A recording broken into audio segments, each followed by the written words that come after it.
Hello everyone, welcome back to my channel. I'm Dickinsey, also known as DeckNabbit, and this might be the last of my beginner guide series because it's the end of the third month. I'm starting the fourth now based on login stuff. There's a hunt event, so I figured a great time to do it since I don't have to do much. Uh, so let's go over a few things. I did say I was holding off on the pet stuff because they were reworking it. So pets are integral to your daily grind in Epic 7. I'm sure, well, I haven't really had to mess with gear. I've been pushing using only free gear. We're actually gonna look at this later. As you can see, I barely touched my gear and it's kind of full. Um, but pets are probably your best friend when it comes to actually enhancing your gear. So you want to adopt a pet. They recently added rolling 10, so that's great. I'm just gonna do that quick. Nothing great here, a bunch of B's, C's. You want S rank skills. As you can see, this one has an S rank for an 8% chance to receive 3 additional common runes, the little round ones from Spirit Altar. Um, you want to, at max, pets can have 3 skills at a time. There are exactly 3 for runes, so this pet's really easy. It's 1 for normal or common runes, 1 for normal rune or greater runes, and then 1 for epic runes. For hunt pets, it's a lot harder, or I wouldn't say harder, but there's a fourth one they introduced recent, I guess a year ago now, so not so recent. So there's receive a chance to receive a full piece of equipment, so that's max level equipment, um, which is probably the most important one to get, just because you're gonna be farming so much. You want as much gear as you can get. There's the chance to get a rune for equipment. This is probably the only way to actually get experience for your equipment that's like reasonable outside of somehow getting an absurd amount of arena crests or farming side story for little gear to just constantly feed in and hope it's enough. Um, yeah, or side story stores to clear out. The third one is it's double crafting material drop from hunts. Oh, and that one's pretty good. Of course, crafting is how you, if you don't get anything from the boss, you can still make it. And then the last one, I made the mistake of changing my first hunt pet to this, and I ended up making 2 hunt pets on my main. I don't think this one's worth it. Uh, so it's like, I think at max it's 4% chance for reforge materials, which is okay. But hunts is not where you really get your reforge materials, and it's honestly not that important. Um, I'll explain that a little later about reforge materials. Continuing on, we got story pets. So this one's really straightforward. There's only 3. You have a chance to get random rare catalysts. You have chance to get double event currency, and then you have a chance for double AP bonus from story, I believe. That sides. I wonder if I can actually find one in here for when I talk about these skills. Yeah, here it is. Chance to double your AP drops. Greater runes, epic runes, stuff like that. Um, the hardest one to decide on at first is probably the lobby pet. So your lobby pet every day will give you a gift. It can be energy, could be flags, could be a catalyst, could be gold, could be anything. So there's dozens of these skills, or I think there's actually a dozen, but there's quite a few. This one's not bad. Equipment enhance good is okay. I think you want the great one more if you're gonna go for RNG. Level up XP for heroes. I don't personally care about this one. You get so much XP as is, and between that and penguins, like XP is probably the one you care the least about. Can I just let me see if I can. There we go. I'll sort it like this. So enhancement XP, I think this one is fine. A base enhancement XP upgrade is good. Gold earned from selling equipment. This is probably the next most useful in general. Like gold is your limiting factor for almost everything. I have a lot, but I can burn through this in a day with what I'm gonna be going over with you guys. Um, what else do we have? Equipment enhance XP, we already went over. Good chance. Equipment enhance cost going down. That's honestly, I think that's the least valuable or one of them because you have so little to enhance with as is. Your value from this is going to be relatively infrequent. And switching lobby pets for bonuses, I don't think is really a play because it resets your lobby gift, which is not good. I could have sworn there were more pets, or maybe there wasn't a dozen. Maybe there's only this six. But yeah, that's pretty much it. So of those, you wanna make sure you play with them every day. You see the little affinity here. They made this really cheap now, so this will bump its affinity up a little bit. Each rank has a max affinity, and then the skill increases all the way up by rank.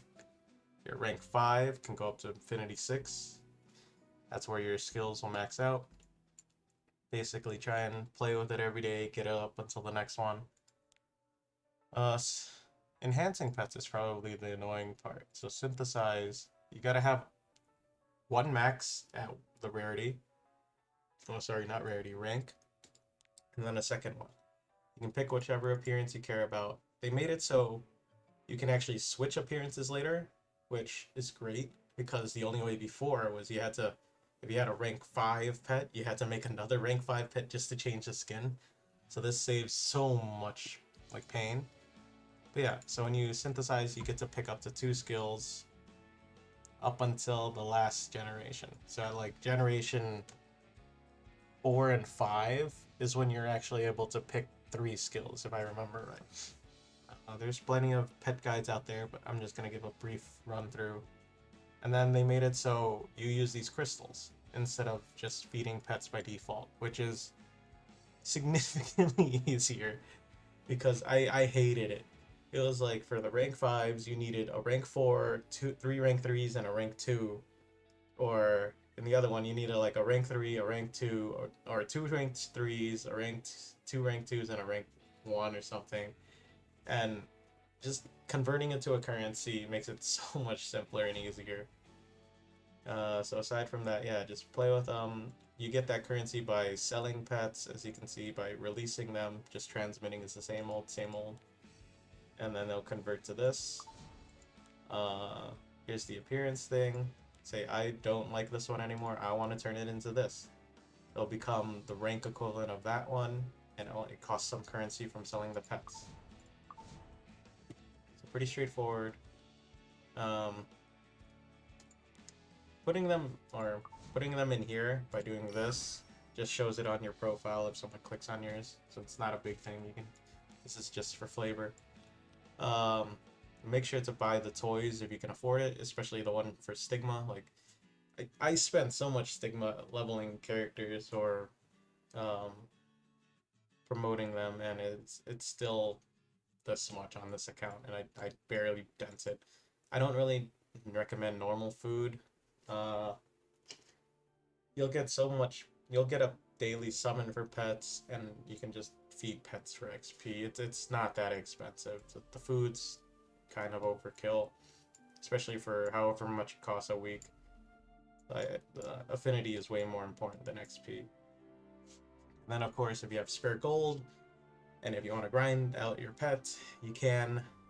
You can only get up to, what is this, 55 pet tickets a week from gold. I think to finish one with triple S might take like on average 150, maybe 200. I don't know. A friend of mine recently made their first triple S pet, and they were going insane from how much rolling it was because we didn't have a roll 10 button yet. But aside from that, that's pretty much all pets are. You set them in your group.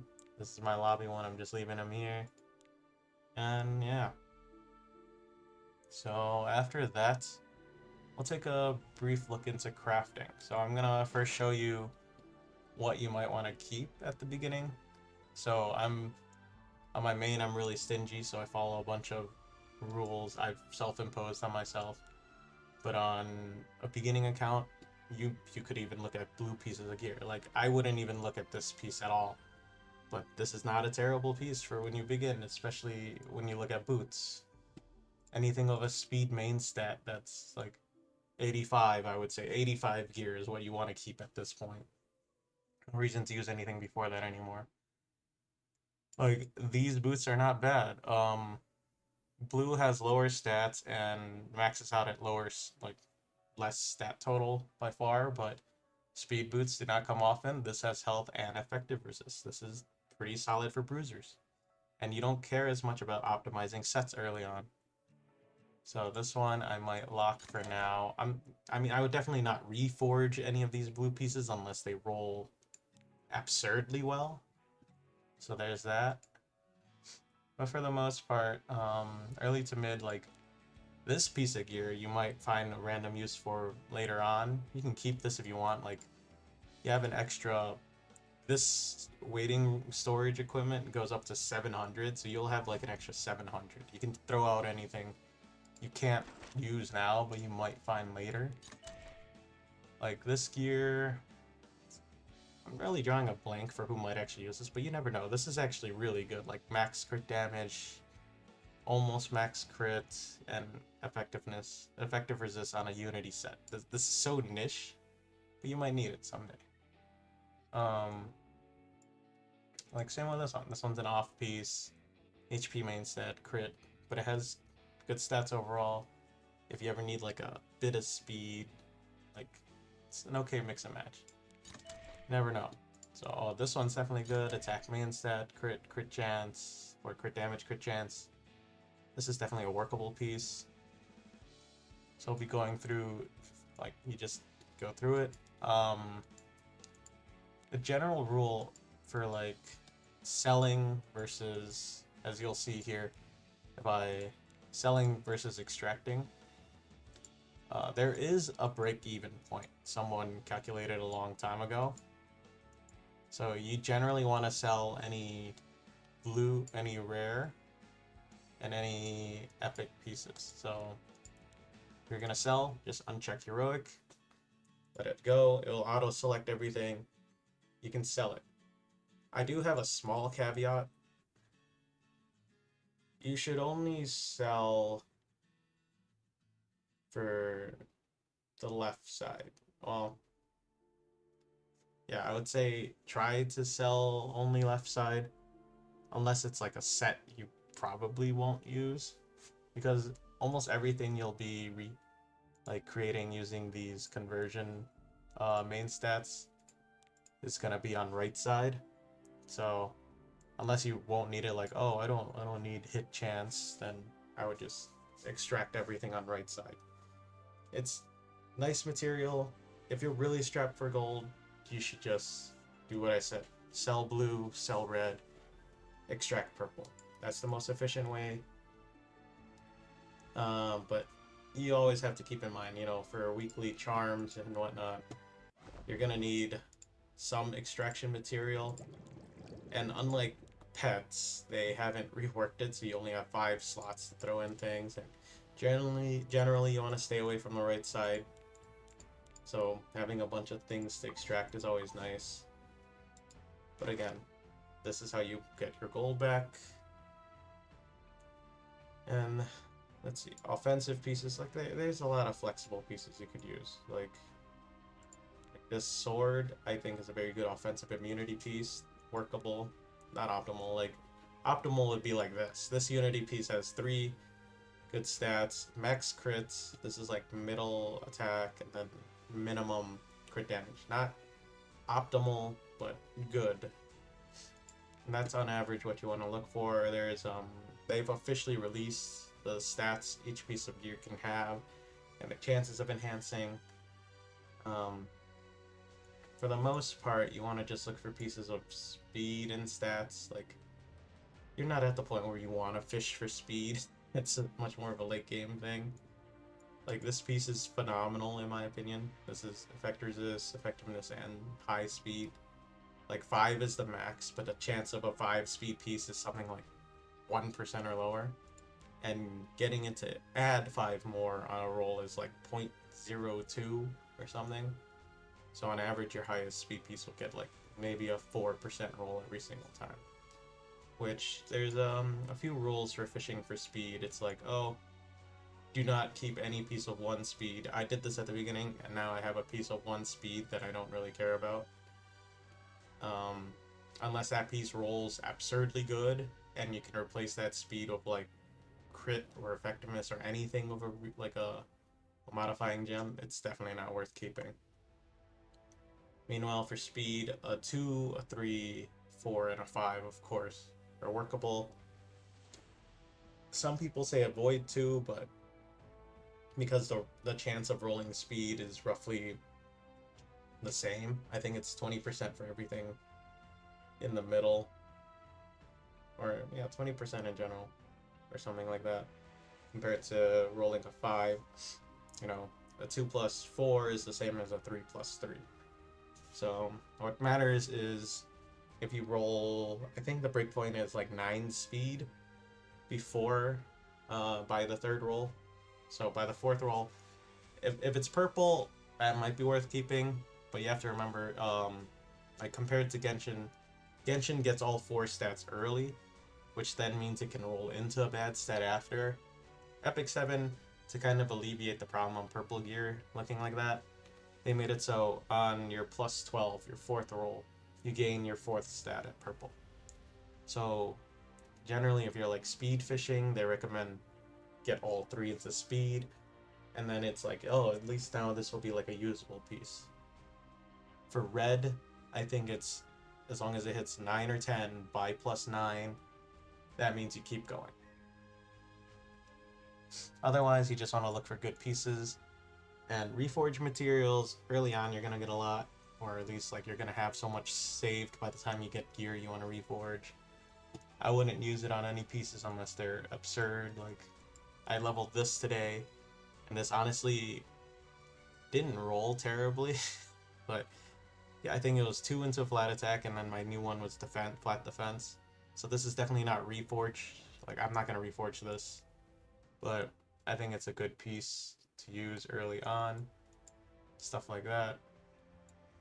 I gotta sort through all my gear later. I really have not touched any of it. So yeah, you want to level it up to like 9.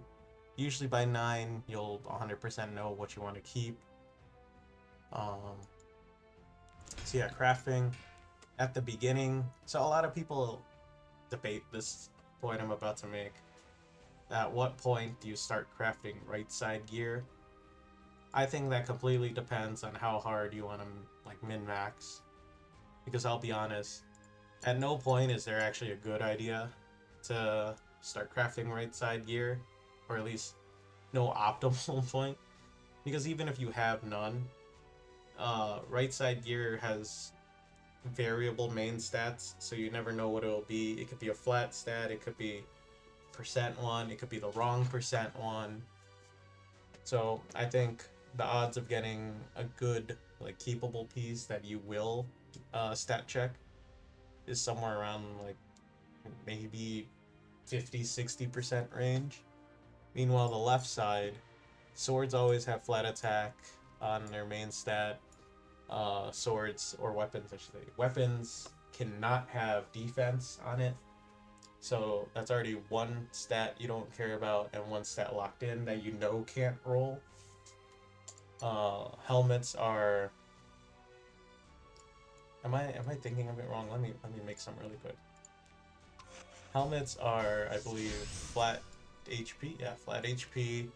So you know it can't get flat HP. It'll be fine. I don't think there's actually a stat helmets lock. I think it's just weapons and armor. So I'm just gonna leave this here. There's some. I noticed some good pieces in there just from a quick glance. And then armor is always flat defense. So armor cannot have attack on them. So armor is just generally where you focus on your next stat. Like, oh, this is where you want to maximize speed, or you want to maximize maybe your crit. You know you can't get attack, so it's gonna be like crit and bulk, or bulk and speed, something like that.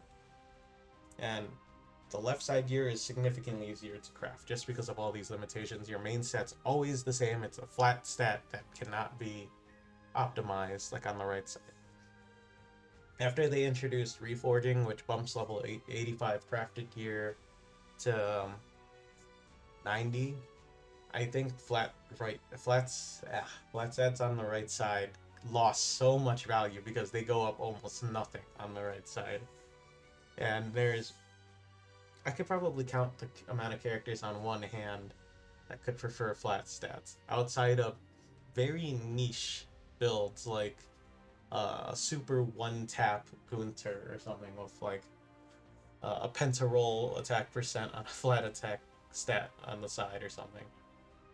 Aside from that, I cannot think of it. Like I have flat stats on my Tama, but that's just because I happened to have them a long time ago. That neck rolled insane. It was like she has a low base HP, she has low everything, but she's good.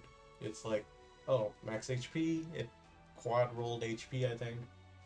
And then it has effect resist, speed, and effectiveness, which on Tama, that's all she needs, which is super optimal, and that even came before reforging, so it was even better back then. For now, that's about it. Of course, there's two main paths for farming in Epic 7. You either go, you're a Wyvern gamer, so you get crit, hit, and speed, which are all good sets, or you're a Banshee gamer, which these sets don't. Well, the effective resist one gives you stats, and destruction gives you stats, but counter and lifesteal are generally the ones people want from this, and those don't give you stats, so even if it's a good set, if it rolls low, you're gonna notice it. It's not like Genshin where the difference of a good roll and a bad roll is something like maybe 1% or 2. In Epic 7, it's the difference between a 4 and an 8. You could quite literally lose a roll if it doesn't roll that well. So you want to roll higher on those. Destruction set is definitely like super easy. Like 60% crit damage is by far the most efficient one in the game. But then again, you gotta make up speed, you know?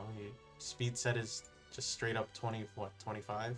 Yeah, 25% base speed increase, which is absurd for tuning and everything. Eventually, the supplements, like, I farmed Golem a bit just for like a weird Senya build, and I cannot recommend ever doing it again. You'll get enough defense, HP, attack, barrier sets from just random drops. K80s, I would say farm. Pen and injury are really important. Usually, I would save that for crafting events when it comes to like end game. Because early game, you might want to do like speed ring, speed boot, or speed neck. Azimonic, of course. Rage is a premium for farming. Unity, we're kind of finding meme or viable sets now that unit or dual attack's been changed a little. Like, this is more viable than it used to be, but not by much. And immunity sets are always nice to have, but now that almost every opener has a strip or a buff duration lower or ignore resistance strip, immunity's kind of lost value outside of a certain thing, but you still have uses, especially in like AI controlled arena or AI controlled PvP, I should be saying. Yeah, I think that covers about gear. You're probably wondering about the gold. Like, I haven't just farmed hunt. I mean, on the days I'm busy, I just farm the hunt. I haven't made much story progress. I think episode 3's power spike is still too high for what I'm trying to do with like no gear. So I made it to like less than 8, and now it's like, oh, they're actually starting to one-shot my carries. So even if with like a fully built Ross and a fully built Tama, I'm not able to push through. So I'm gonna actually have to start building more than my like base. Well, let me just check how many I have. So I'm gonna actually have to build more than my first 1, 2, 3, 4, 5, 6, 7, 8. I have 8 built units, and then my like scuffed ones for story and whatnot. That's about it. So at this point, want to start spreading out gear, like I said in one of the early episodes, and I'm sure someone's commented. I commented before. I remember someone else has asked me about it. It's like, oh, how do you enhance gear? Because I have all these units. Because it's honestly really easy to hit pity in Epic 7. It's like, how do I get gear? Well, the gear kind of takes a while. And, oh, I never pulled on this, but I wouldn't recommend pulling on any of these unless you have the Mystic Metals to go pity. Like, I got enough for, what, 60? Yeah, a little under 60. Um, it's significantly better to pull on, like, the actual Mystic Banner just because this will roll over compared to pulling on the selective one if you don't have anything. And of course, story summons. Now that I know everything after the first one takes 4 books, you gotta be more stingy. I'm waiting to pull for Rowana on this account because I think she'll be the most value going forward. And Rowana, you can pretty much slap the 6 HP set pieces on her and she's fine. She doesn't need anything special. I know come late game, people have said, oh, let's try barrier set on her. I personally use counter, which was her, which is still probably the preferred one. A lot of people used counter beforehand. Speed is fine on her, so you can even go speed build, but for the most part, she just wants HP and bulk stats. So let's go into, since gold is needed for everything, I think you'll probably notice like Automaton Tower resets every 2 weeks, plenty of resources there. Hall of Trials is of course the same. Your daily routine should involve completing everything here. I made a comment about it before, especially this chest here. By 20 points, there's an hour-long buff that gives you 10% battle gold earned. You want to pop that one and then just dump all your stamina into hunts right there for the hour. So you pop that, buy the friendship ones, you buy the conquest ones, and then you just hunt with like your 200 something stamina. And that's how you get your gold every day. You want to make sure you complete every single daily quest there, your weekly every single time. Something I would recommend is, oh, there's also like a weird interaction. So if your background hunt thing, this won't count towards anything like your weekly or daily clearing stuff unless you let it finish one run and then you switch to background, which is kind of annoying. I'm just gonna reload on stamina and send it out so I can continue really quick. I've already completed it all, so I don't need it. So yeah, you basically just let it run for that 1 hour. That's all your gold income. Then if it's like the first of the day, I've already mentioned you can go through labyrinths. I'm working on 100%ing them slowly at my rate. As you can see, I'm capped again. I think I used them for the bug tokens. If I don't have time for a labyrinth run, I'll just trade them for the bugs. You'll use them later on anyway. So you run into Tyrol Castle. Some people do Area 1, some do Area 3. Just as a quick reminder, I do 3, I teleport down here, and then I just run across. I don't actually remember if I've done it on my account yet this week, or today I should say, because it's a daily thing. Just talk to Hoochie, spend some gold on charms. Wow, this is a really good Hoochie spawn. Okay, and then yield out. So you do that every day. You go to adventure. See adventure 1, 3-4. Just run through. Then we're gonna hang the corner. There should be no battles. This is a story chapter. I think this is probably the best one for the Vagrant Merchant. And you just stop by. You'll never be able to afford any of the gear, and I think the gold is well worth spent on any charms you find. Sometimes you find bookmarks on Hoochie. I don't think you get bookmarks from the Vagrant Merchant. At least I've never seen it. So now, that's pretty much it for your daily routine. You do that, Once your hour-long buff is gone, you just spend any natural stamina on either hunts or whatever you need to do for upgrading, you know, runes if it's available, side story. But if there's an expedition in rotation that you really want, which for Banshee I believe is Hopeless Homunculus. Oh, sorry. I do believe it's this one. So either for Banshee down here, or Brutal Ferris for Wyvern, you want to be dumping all of your passive stamina into that after. Make sure you tag as many as you can, because this is by far the best way to get reforged materials, and it's always targeted. So as long as it's in rotation, it's very well worth doing. Oh, I need to check on my main account. I'll do that in a bit.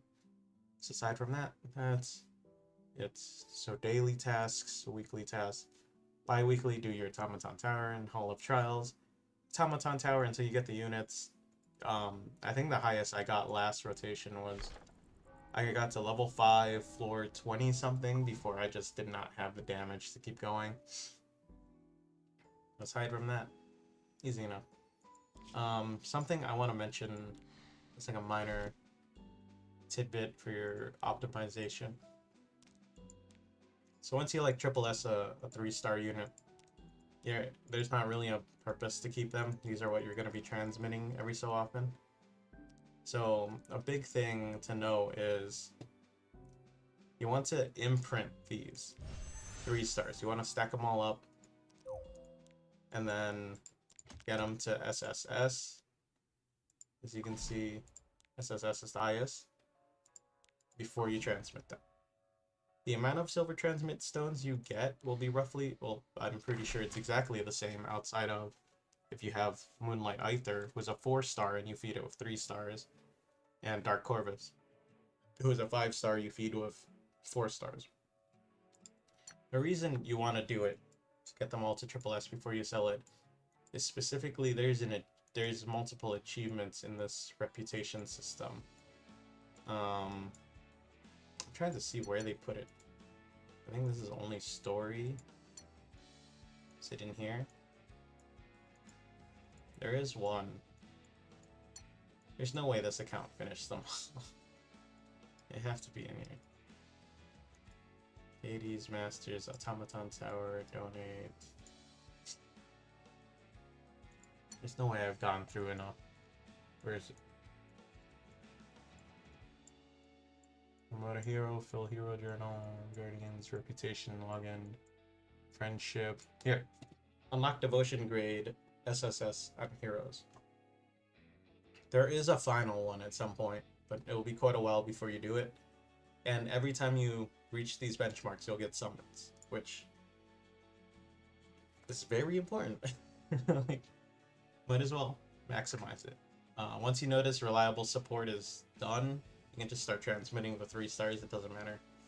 The only ones I would save are Aether and Corvus.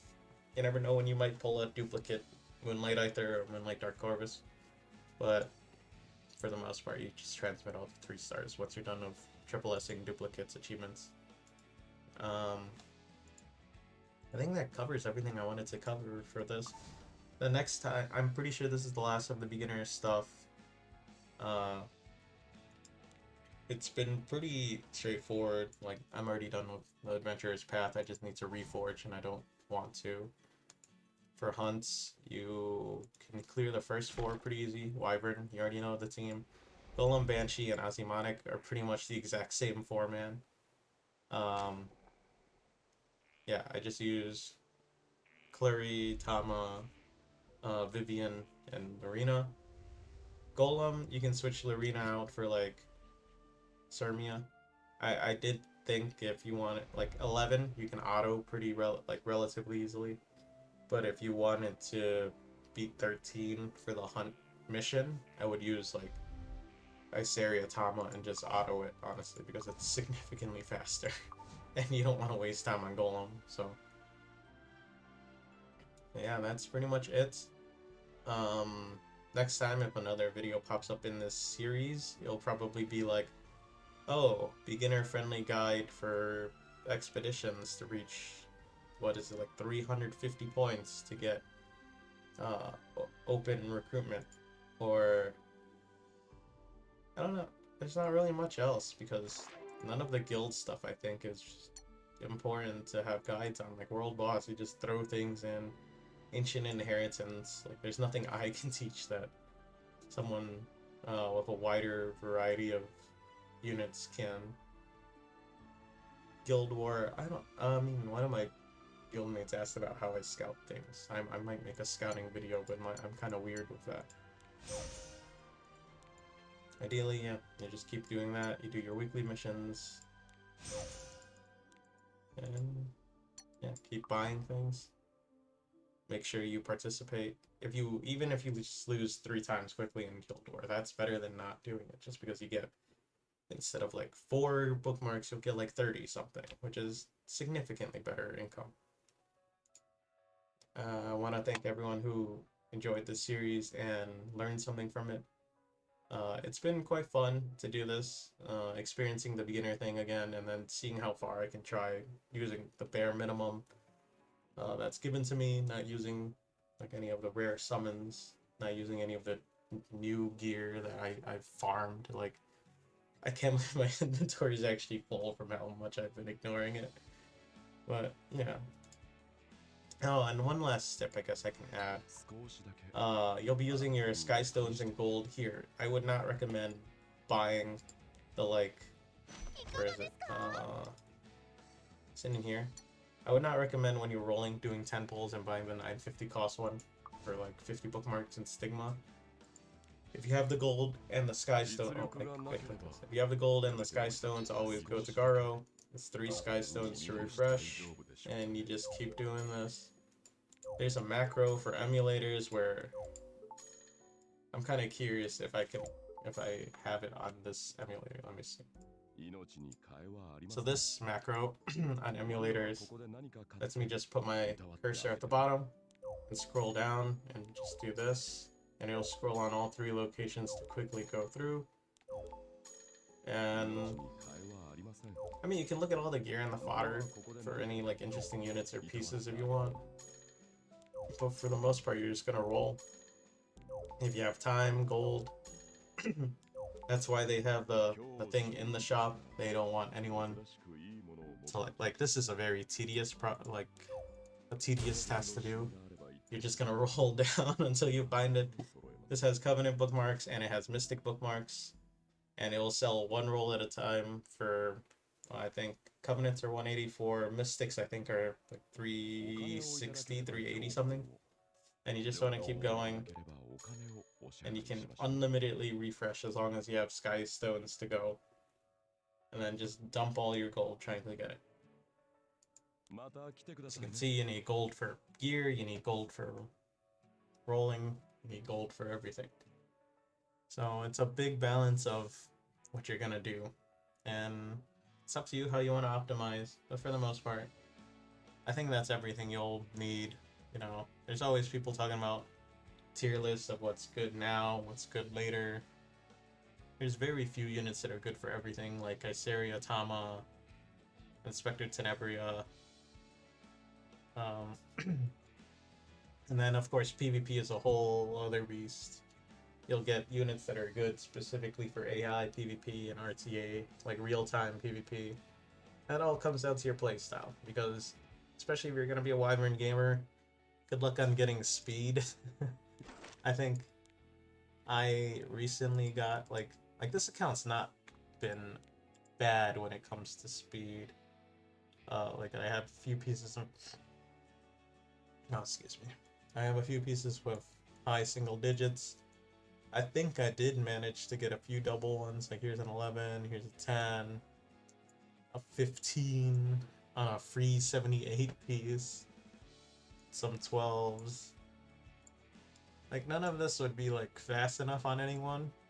I think my ran on this account probably hits like 230, something like that. But when you start playing speed, you'll need your opener at like 280. I mean even higher if you are doing RTA, probably closer to like 300. And then your follow-up, your bridge unit should be close, like 260. I think there's more bridges that need to be closer, but Caesarea Ran, that's probably the most common one. Caesarea just needs to be like 260 if your Ran's 300, and then it'll push up. And then like your follow-up DPS, like Ida, Pavel, most of them just need to be fast enough to follow. Unless your strategy calls for like, oh, this Pavel's gonna go right after. Oh, this one might be good. If I reforge this 13 piece, it goes to 16 here. So how reforging works is it bumps everything up. You get like 1%, and then every roll that went into it is like a few more. Speed ammos can get +4 if it rolled 4 times into it. So the like theoretically the highest speed a piece could have, which is almost impossible to get, would be 34. So on average, a good piece is anything above 18, I would say. 16, this is honestly phenomenal for being a new account. Yeah, that's pretty much it. Thank you all for joining me for this, and have fun hunting.